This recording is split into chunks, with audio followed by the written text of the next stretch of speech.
নমস্কার। সেই গল্পটা পূর্ণেন্দু পত্রের। আমার সেই গল্পটা এখনো শেষ হয়নি। শোনো, পাহাড়টা আগেই বলেছি ভালোবেসেছিল মেঘকে, আর মেঘ কিভাবে শুকনো খটখটে পাহাড়টাকে বানিয়ে তুলেছিল 26 বছরের ছোকরা, সে তো আগেই শুনেছ। সেদিন ছিল পাহাড়টার জন্মদিন।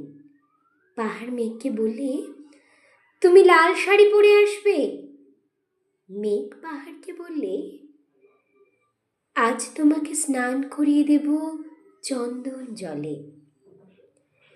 ভালোবাসলে নারীরা হয়ে যায় নরম নদী, পুরুষেরা জ্বলন্ত কাঠ। সেইভাবেই মেঘ ছিল পাহাড়ের আলিঙ্গনের আগুনে, পাহাড় ছিল মেঘের ঢেউ জলে।